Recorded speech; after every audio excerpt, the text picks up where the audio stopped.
Welcome back to Extra Holiday Games. I'm Extra Holiday, and we're still at Wendy's Frosty Fortress.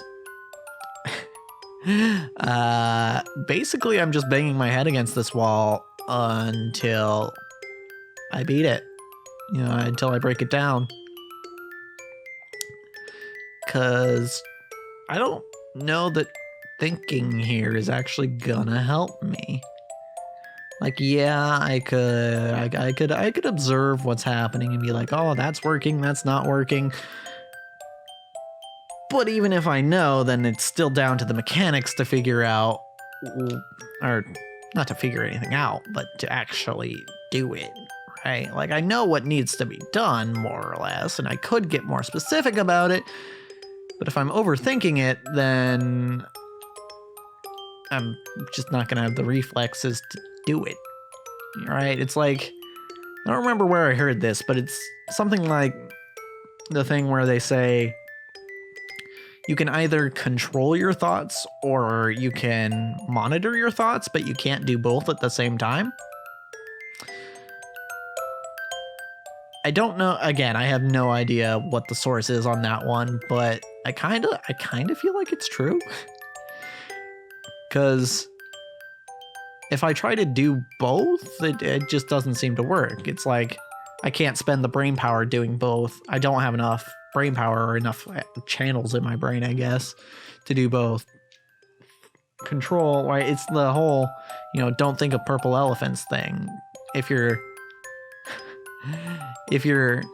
have to take the brain power to not think of it, then you don't have the ability to check whether you're thinking about it. But then when you go to check whether you're thinking about it, you lose the brain power to not think of it, and so you think of it. It's weird. It's weird how the brain works. And I am certainly no expert on what's the name of the science. Would it be psychology? I guess it would be psychology.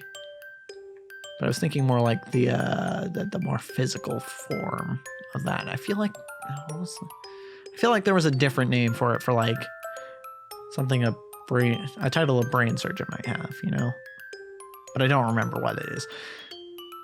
Someone who studies the brain, not just necessarily treats it. That's the sort of thing that they would look into, and I am not one of those. I just hear things on the internet and spout them out as if they're fact. Yeah, that means I'm part of the problem, but whatever. At least, I give the little caveats of like, I don't know where I heard this. This might not be true, but, that much I do, at least. Because I feel like it's one thing to say, like, oh yeah, this thing is true. And it's another thing to say, well, this thing might be true, or this person says this thing is true. Because, sometimes people just be spouting bullshit, And when you give a source, or, you leave some room for a chance to be wrong, then people aren't just gonna take your word on something that's bullshit. However, if you're trying to sell bullshit, then, you definitely want to be like, oh, yep, this is definitely true. That's when you don't want to leave. Oh, yeah, I could be wrong, but that's when you're trying to BS people.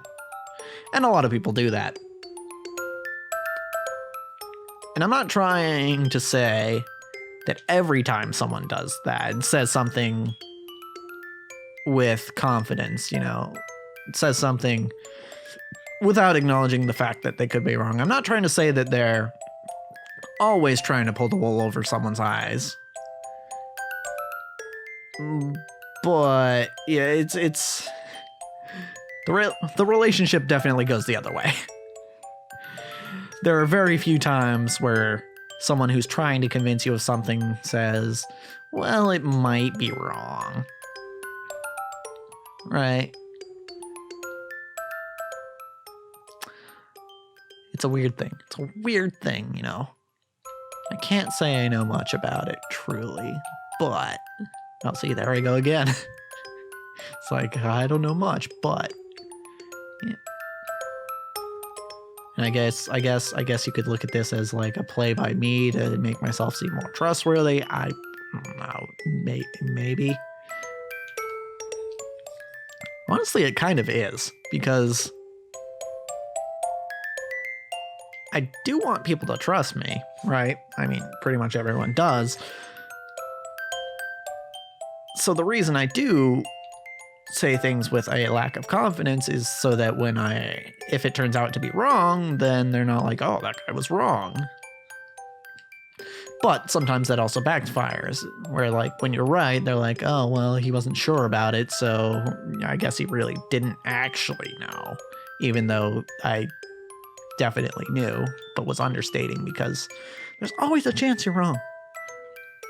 I feel like that's why I feel like it's important to acknowledge that you could be wrong in any given circumstance, like any given circumstance. There's always at least a chance, the tiniest chance, that you're wrong.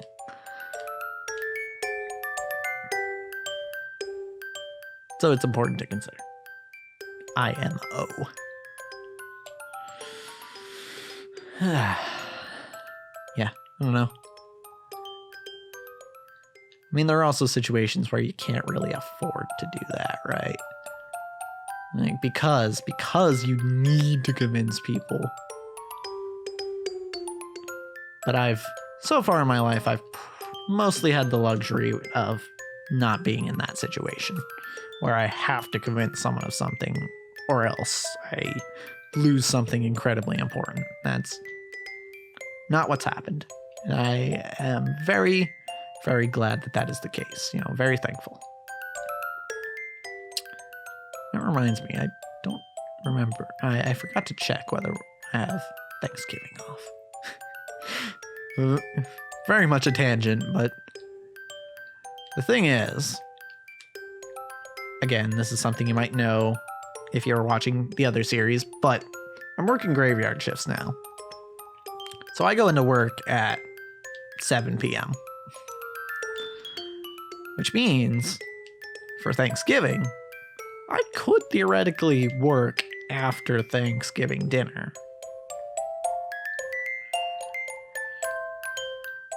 And if that's the case, just knowing how Labor Day went, if that's the case, then I think I would probably get holiday pay. Or they might just say nobody works on Thanksgiving, in which case, it'd be unfortunate. But, okay, I just got to a new part of the level. Hey, all right. I don't think I ever got to that part before, and I almost got it. It was very close. But, unfortunately, close only counts in horseshoes and hand grenades. So, we did not move on. It's fine, though. At least I know what it looks like, right? I'll be ready for it next time. Probably.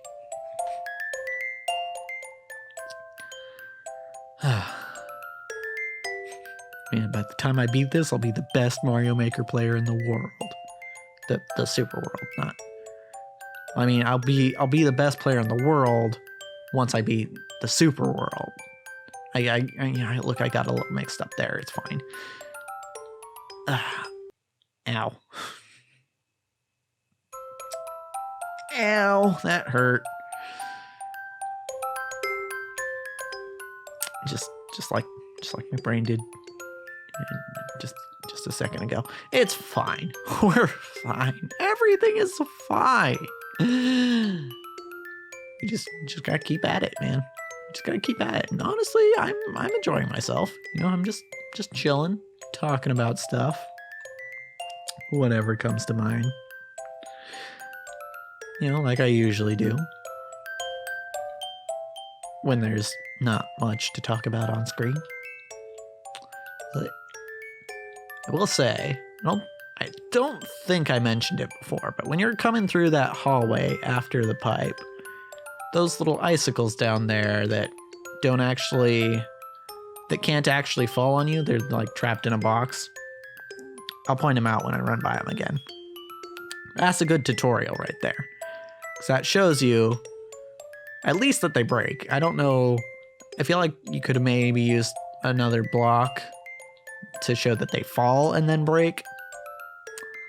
But that at least shows you that they're not sturdy. And that's good. That's good. That's a good tutorial right there. You show the player what's going on without actually putting them in significant danger. That's good game design. Good job, Ross. Not that you haven't done good jobs on pretty much every level in this super world, but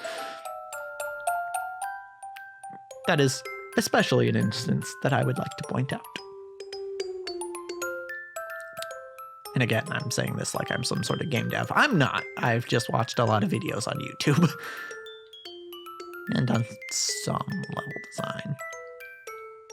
Specifically in games like Little Big Planet and this game. And Time Splitters. That had a map maker in it. And I made some maps. And they weren't good. But they were interesting, right? Like, it was at least an exercise in, having a concept. Oh, hey. Wow. That seemed easier to get back there than before. Huh. Cool. But yeah, Time Splitters, Future Perfect, I believe, is the only one that had a map maker. I made maps, and I think, was that the first time I made? I think that might have been the first time I made content in a video game. Because that came before Little Big Planet, definitely, because it was on the PS2. Instead of, Little Big Planet was on the PS3. I can't think of anything else that I made. Yeah, that was probably the first thing I made. First content I made for any one period, actually. Well, aside from probably like drawings as a kindergartner. Like, oh, look, Dad, I drew you. It's like, oh man, that sucks. And I'm going to put it on the fridge anyway to make you feel like you did a good job. Sorry to any 4-year-olds who might be in the audience, but I gotta tell you, your drawing, not actually that good. Your parents are just sparing your feelings. I'm sorry. That's rough. I'm not even gonna get into Santa right now, but I just gotta break it to you that your parents may not always be honest. Just saying. Anywho, enough breaking children's hearts. I could probably save that for another time.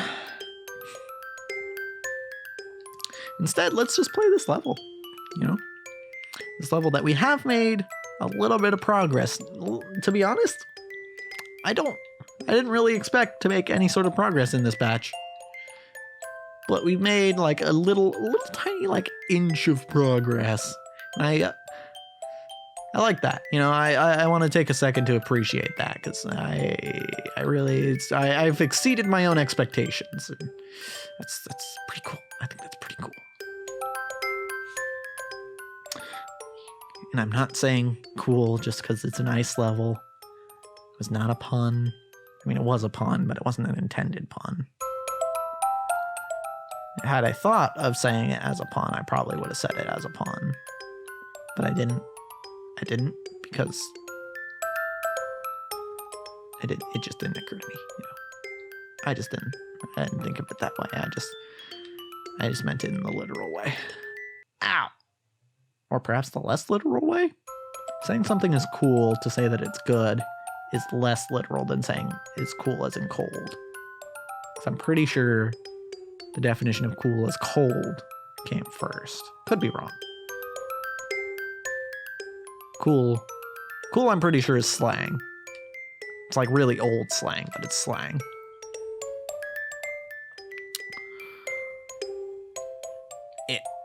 Ow. All right. One more go. Let's give it one more go. I only have so much time before stream, so one more go. Honestly, I could probably record one episode less and be fine, but it's fine. We'll record all of our episodes and then we'll stream right immediately after. Oh, my poor throat. But it's fine. All right. It's going to continue to be fine next time. Because as for this episode, that's a wrap.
I should post my stream schedule on Twitter.